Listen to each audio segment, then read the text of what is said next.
मुद्दा वो है कि लोगों को परेशानी हो रही है ना ना, मुद्दा ये नहीं, मुद्दा ये आपने कहा, एक सेकंड, उन्होंने कहा आंकड़े फर्जी हैं, असली आंकड़े अखिलेश जी लाए। जब एमओयू उत्तर प्रदेश सरकार करती है तो लाखों करोड़ के एमओयू सरकार ऑन पेपर दिखाती है। इसके तो ये एमओयू है क्या कुंभ? इसको एमओयू समझ रहे हो आप क्या? अरे भी बता सकती है 50 करोड़ भी। देखिए आस्था का खेल है, आस्था में लोग आएंगे जाएंगे। आप कह रहे हो आस्था का खेल है? ये खेल है क्या? ये कुंभ खेल है आपके लिए? आस्था का खेल होता है मित्र, आप ये कह रहे हो? एक पार्टी के प्रवक्ता होके कि आस्था का खेल है ये? कनक का मतलब धतूरा भी होता है, कनक का मतलब सोना भी होता है। लोग प्राण दे देते हैं धर्म के लिए, आप कह रहे हो खेल है? इसको आप खेल बता रहे हो? मर भी जाए परिवार में, अगर आपने कल्पवास का संकल्प लिया है, आप कल्पवास तक वहीं रहेंगे। और दोस्तों स्वागत है आपका, आप देख रहे हैं द भारत डिबेट। दोस्तों आज की डिबेट होने वाली है राष्ट्रवादी पत्रकार अमिताभ अग्निहोत्री और सपा के प्रवक्ता एसके दुबे के बीच में। दोस्तों पिछले 3 दिन में 6 करोड़ श्रद्धालु आए और पवित्र त्रिवेणी में डुबकी लगाकर पुण्य का भागी बने हैं। लेकिन समाजवादी पार्टी के मुखिया अखिलेश यादव ने कहा कि योगी जी के ये आंकड़ा फर्जी है। इसी मुद्दे को लेकर अमिताभ जी ने सपा के प्रवक्ता से सवाल किया तो सपा के प्रवक्ता मुद्दा को भटकाने लगा और कुंभ के सवालों को खेल बता दिया। उसके बाद अमिताभ अग्निहोत्री जी ने सपा के प्रवक्ता के तर्क और फैक्ट्स के साथ नंगा करके धोया है। खैर दोस्तों डिबेट काफी मजेदार होने वाला है। आपसे अनुरोध है कि वीडियो को अंत तक जरूर देखना। अगर आप चैनल पे पहली बार आए हैं, चैनल को सब्सक्राइब नहीं किया तो चैनल को सब्सक्राइब और वीडियो को लाइक जरूर से कीजिएगा। चलिए दोस्तों मेन वीडियो को स्टार्ट करते हैं। चलिए शुरू करते हैं। किसी भी समागम में या किसी भी स्थल पर कितना फुटफॉल हुआ, कितने लोग आए, इसके गणना के लिए एक व्यवस्था है। मुख्यमंत्री अखिलेश यादव हो, मायावती जी हो, योगी आदित्यनाथ हो या कोई रहे, क्या गणना वैसे ही होगी? ऐसा तो नहीं कि युवजन सभा के लोग एक एक आदमी को गिनेंगे। सपा की सरकार होगी और ना ऐसा कि भाजपा की सरकार होगी तो विद्यार्थी परिषद वाले गिनेंगे, ऐसा नहीं। आप लोगों ने ऐसा ही प्रचार राम मंदिर के समय भी शुरू किया था, हालांकि उसकी हवा 2-4 दिन में निकल गई थी, जब ऐसे दृश्य आ गए कि रात में 3 बजे से सारी सीमाएं सील करनी पड़ी, इतना ट्रैफिक बढ़ गया वहां अयोध्या, इतने लोग पहुंच गए कड़कड़ाती ठंड में। क्योंकि आप लोगों ने तो दूसरे दिन से कहना शुरू कर दिया था टाइम फिक्स हो गया, खाली है अयोध्या, कोई नहीं जा रहा राम मंदिर दर्शन करने। और बाद में समझ में आया कि भैया अयोध्या, मथुरा, काशी मिला के एक साल में 30 करोड़ से ज्यादा लोग,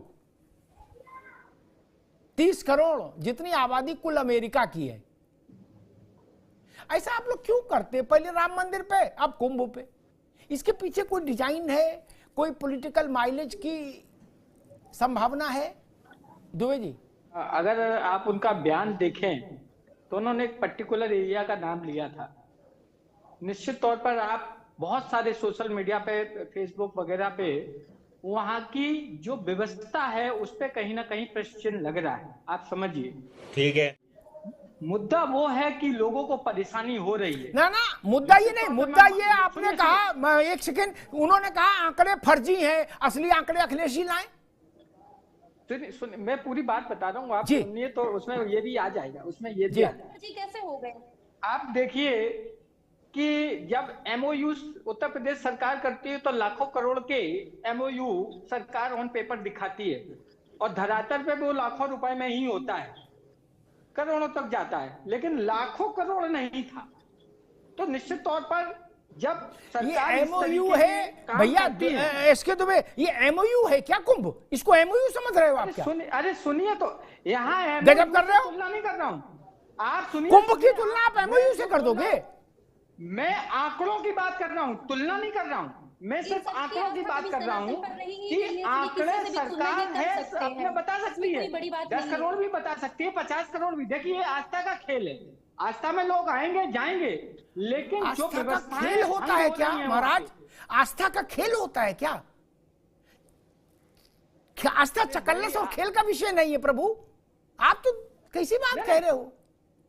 पार्टियां आएंगी जाएंगी मित्र, पार्टियों से पहले से सनातन है और पार्टियों के बाद भी रहेगा। आप कह रहे हो आस्था का खेल है, ये खेल है क्या? सनातन तो ये कुंभ खेल है आपके लिए? आप दुबे जी 1 मिनट रुकना होगा, मैं 2 बातों पर आपत्ति जताऊंगा। एक तो आपने एमओयू से कुंभ को इक्वेट कर दिया, निहारिका जी रुकिए, और दूसरा आपने कह दिया ये आस्था का खेल है। आस्था का खेल नहीं होता, छल प्रपंच का खेल होता है, राजनीति का खेल होता है, आस्था का खेल होता है मित्र। आप ये कह रहे हो एक पार्टी के प्रवक्ता होके कि आस्था का खेल है ये? नहीं, आपने उसको गलत सेंस में ले लिया, इसलिए गजब कर रहे हो महाराज। हमने तो ठीक सेंस में लिया। सेंस गलत ले लिया। हमारे कहने का जो आप मीनिंग निकाल रहे हो, हमारा उससे उलट मीनिंग। ये खेल का मतलब ये होता है कि हमारे साथ खेल ना करो, इस बात को बोलते हैं ना गांव देहात में, ऐसे बोलते हैं। आपने कहा ये आस्था खेल है। कनक का मतलब धतूरा भी होता है, कनक का मतलब सोना भी होता है। ये सामने पर डिपेंड, वो सोना समझता है, धतूरा समझता है। ये दुबे जी, आपके लिए पूजा पाठ धर्म सनातन अध्यात्म ये खेल हो सकता है, भारत के लिए नहीं मित्र। नहीं, हमारे लिए खेल नहीं।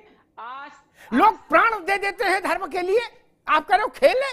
गजब आदमी है यार। भारत धर्म को धारण करता है। भारत की आत्मा धर्म को धारण करती है दुबे जी। अग्नोत्री जी, वही मैं फिर बात बोल रहा हूँ कि कनक का मतलब धतूरा भी है और कनक का मतलब सोना भी है। अब आप उसका सेंस अलग ले लें तो हम उसमें, हमारी परेशानी नहीं है, उसमें आपकी दिक्कत है। ठीक, हम अपनी दिक्कत दूर कर दें, फिर आनंद दुबे के पास जाएंगे, क्योंकि हम तो भाई अब दिक्कत कहीं भी अपने शो में नहीं रहने देते। अपने किसी मेहमान के साथ कोई दिक्कत रहे, ये मुझे स्वीकार नहीं। उन्होंने एक हिंदी की बात कही कि वो है कनक कनकते सौगुनी मादकता अधिकाय, या खाए बौराए जग बा पाए बौराए। वहां से वो लाए हैं कनक धतूरा और सोना।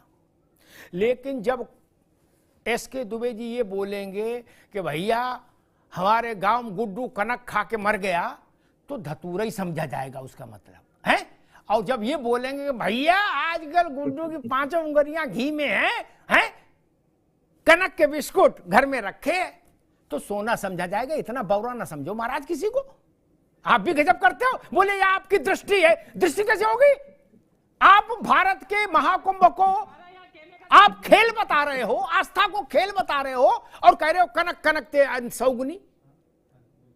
अरे प्रभु, हमने थोड़ी बहुत हिंदी पढ़ी है, थोड़ी बहुत समझ है हमको। किसी पार्टी में नहीं रहे, लेकिन भारत की समझ है। पार्टी वालों को ज्यादा समझ होगी मुझसे भारत की, लेकिन हमको भी थोड़ी बहुत है। और जहां पर हमारी बात फिसल जाए, वहां क्षमा मांग लेनी चाहिए। मैंने कहा पार्टियां आएंगी जाएंगी, नेता रहेंगे जाएंगे, कोई अमर है क्या? अच्छी बात होती दुबे जी, इससे सपा का वोट बढ़ता, कम नहीं होता। अगर आप कहते कि भाई साहब मुझे लगता है मेरे मुंह से गलत निकल गया, आस्था का खेल, ये शब्द ठीक नहीं, ये आप बोलते फिर आगे बढ़ते तो आपका मान बढ़ता। थेतराई ठीक नहीं ना, थेतराई समझते हैं ना आप उसको गलत संदर्भ में ले गए, तो ये हमारी यही थेतराई है, यही थेतराई है। नहीं, इसी का नुकसान राजनीति में होता है। मैं तो नुकसान फायदे से परे हूं, मुझे चुनाव लड़ना नहीं, लेकिन जिनको चुनाव लड़ना है उनसे गंज डुंडवारा में आदमी पूछेगा, कहो भैया ये खेल था, ये खो खो हो रहा था कुंभ में कि कबड्डी हो रही थी? जो लोग वहां कल्पवास करते हैं इस बिकट भीषण सर्दी में 40 दिन, और पता नहीं कितने लोगों को पता है कि नहीं, फिर दुबे जी कह देंगे दृष्टि नहीं, ये समष्टि का मामला है। जो कल्पवास करते हैं, निहारिका जी मेरी बात से सहमत होंगी, उनके लिए एक परंपरा है हमारे यहाँ, नियम तो नहीं कहूंगा, एक मान्यता है। परिवार से शुभ समाचार आए या अशुभ समाचार आए, इसको आप खेल बता रहे हो। मर भी जाए परिवार में, अगर आपने कल्पवास का संकल्प लिया है, आप कल्पवास तक वहीं रहेंगे। ये कुंभ है मित्र, और आज से नहीं, आदि अनादि हजारों साल से। एक बार मैंने कहा था 2500 साल पहले का तो एक प्रमाण दिया था,